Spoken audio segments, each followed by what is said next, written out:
All right, what's poppin'? Welcome to the video. If you haven't already done so, go ahead, like, comment, and subscribe. Today, I am talking about stubborn body fat. I know it was a point to where I was struggling to be able to cut off some stubborn body fat. I've been dieting for a while, but I just had this little bit of body fat that just stayed there, okay? I don't understand why. I understand what was going on. I was thinking I was dieting. Everything should be doing good. I'm exercising. Why am I still having this stubborn body fat? I didn't know what was going on. And this was around the time where, again, I talk about my other videos where I was competing. So, of course, I told you I eat nothing but fish, veggies, 2 hours of cardio a day. So you got to think about my calorie deficit was really low. But you got to think about it like this. Like, think of your body as homeostasis, right? Like it's trying to always find a balance, okay? So what it does is whenever you give your body something and it's consistent, then it just locks in, okay? It stays within that range. It's trying to, stay the same. It's trying to balance out. So I didn't realize this, but I was doing all that, and then right around the time for my competition, I was thinking like I looked pretty ripped, I looked pretty shredded, like I looked pretty good. You know what I'm saying? I was able to see on my muscles. I was able to have that V cut leading down to, you know what I'm talking about? Like I was looking pretty good, but I still had some stubborn body fat on the side of my stomach. Now, let me just let you know that everybody is different. Everybody holds fat different. Everybody has different genetics. So with me holding on to that body fat on the side, that doesn't mean that the next person could be able to do that. Maybe their thing is losing body fat in their legs, losing some body fat other places. But everybody's different. But for me, I was just holding on to the side. So I went ahead and competed, got up on stage. I still look pretty good, but I even asked my coach, like, why do I still have this little, a little bit of body fat? And keep in mind, I was taking fat burners. I think like the last month or two before my competition, I was taking fat burners. I was trying to dehydrate myself. For those who ever competed, you do that so you could be able to get all the water out of you, so you could look more shredded. The more dry that you look, the more shredded that you look. So I went ahead and did all that, but I still had it. So it wasn't until later where I started to learn more about fitness and I started to understand this. Is because, like, again, homeostasis. So whenever you're in a calorie deficit, right? Say you're in a calorie deficit, say you used to eat like 2,100 calories. Now you cut your calorie deficit to 1,800 calories, okay? So you go ahead and lose all that weight. You've been exercising, you've been doing your cardio, you're consistently on your calorie deficit. So your body's going to adjust from 2,100 calories to 1,800 calories for what you eat throughout the day, right? So it's going to lose all that weight, and then it's going to slowly get down to 1,800. Okay, so you've made progress, but then there's a point to where you might get stuck along the process. This is called like a plateau, right? So you get stuck along the process.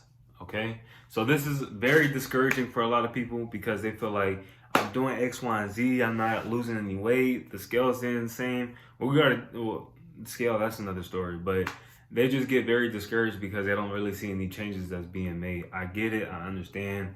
Especially if you don't really know what's going on, then it could be very discouraging. But when you get to a point to where you plateau, here's what you need to do. You need to go ahead and make sure that you can either, one, continue to cut your calories to be able to have your body adjust to the new calories that you're given, which is moreover going to burn some more body fat. Now, I say with that, you want to use it to your discretion and be selective with it, because if you're at 1,800 calories, it depends for some people. Maybe 1,800 calories is a lot of food to them, or maybe 18 calories really ain't nothing for you. You see what I'm saying? So if you continue to cut your calories, it's going to get to a point to where you become hungry. And that's the thing. You don't want to be hungry. You don't want to put yourself in that position. And then once you're hungry, you want to eat more whenever the opportunity presents itself. Say you have a bag of chips, that one bag of chips leads to like 12 different, 12 bags of chips, and now you don't went over a crazy calorie surplus, and that's not where you want to be at. Okay, so like I said, one, you could go ahead and cut your calories, which is, again, you have to use a selective because there are cons to that. And then the second thing that you could do is move more. Move more. So you can either cut your calories or move more. All right. How do you move more? Simple. You could be able to increase your NEAT. For those who don't know, it is non-exercise activity thermogenesis. Don't ask me how I know that. I know that. Learned it. Like I said, I've been through this type of stuff. So, yeah, you go ahead and do some NEAT. And all that is just like activities that you do while not intentionally exercising, right? So that means getting more steps in. Say you're going to the grocery store, you go to Kroger. I got a Kroger down the street from Tara Boulevard in Jonesboro. If I want to park all the way down the parking lot, not as close to the store, I park all the way to the back. I could do that. Park all the way to the back. It gives me more steps to be able to walk into the store. Okay, so I'm moving more. If you work a desk job, I work a desk job as my full-time job, so I get it. What I like to do, I have like one of those standing desks. Like you just clip it, stand it right up. I got a black one. It's pretty cool. I didn't think I would like a standing desk, but because I didn't really think corporate was gonna be whatever. But I got one of those standing desks. I stand up at work whenever I feel kind of like, say if I eat some breakfast, sometimes I kind of feel like a fat ass. If I'm just sitting down, I'm kind of bloated and whatever. So I stand up whenever I'm at work. That's a good way to be able to, you're not getting steps in, but I mean, I guess you're standing up.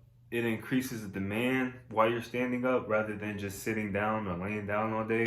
So, I mean, you could be able to do that. If you have a dog, take your dog to a dog park and go to the park, walk your dog, get more steps in. So if you like hiking, go hiking. Swimming, if you live at a spot where it's more warm outside, you got a pool, if you got a beach, wherever you at, go to the pool, go to the beach, go for a nice swim. And that's even better because I used to be on the swim team too. I used to be on the swim team. Let me see, I think 7th grade all the way till senior year of high school.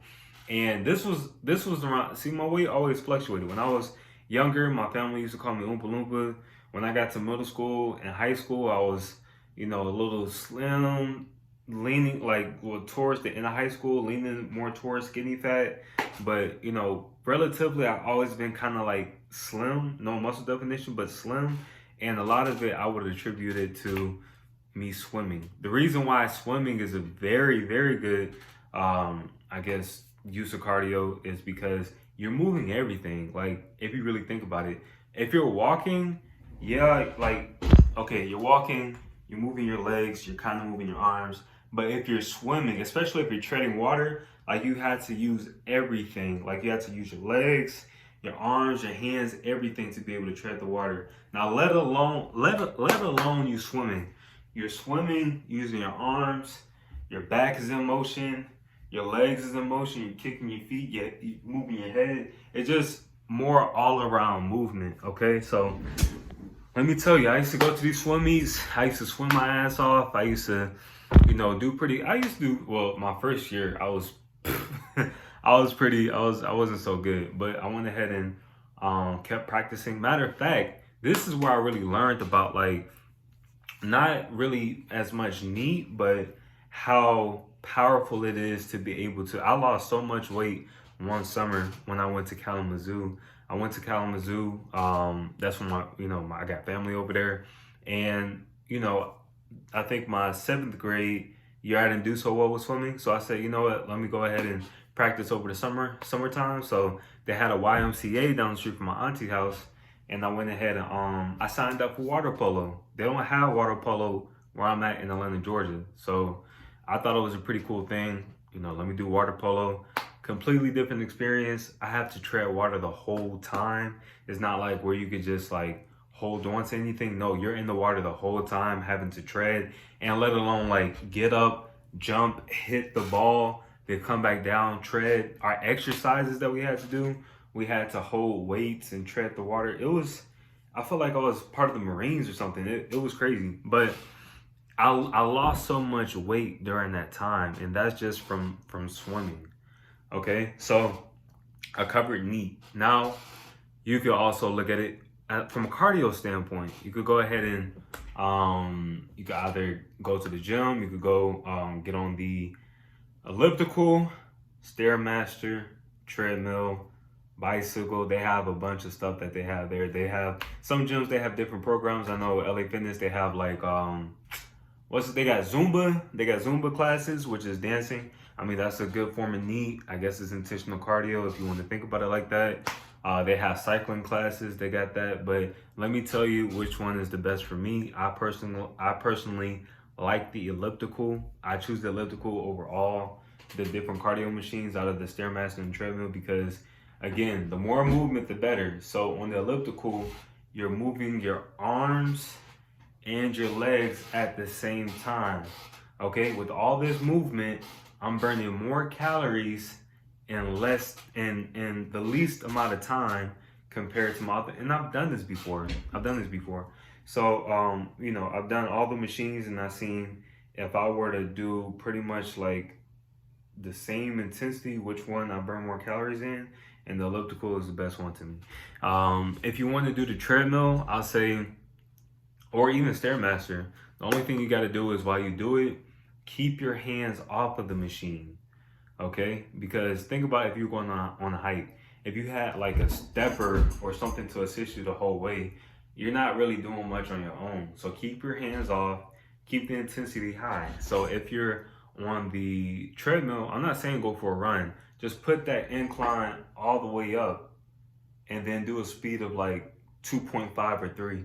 You're gonna burn some calories now. You'll burn probably like 100 every 10 minutes. Like, that's a pretty good number. So if you do a whole hour, that's 600 calories. That's pretty cool. So yeah, so you got your NEAT cardio, you got your cardio, and those are ways to be able to kind of break your plateau. So, you know, if you find yourself stuck and if you feel like you're not making any progress, you want to see some more progress, you made a lot so far, but you just feel like you stuck at those last 5 pounds, I don't know, 10 pounds or whatever, you got those two options. You could cut your calories, you could be able to move more. You could do both at the same time to be able to get faster results, but you could be able to do those things.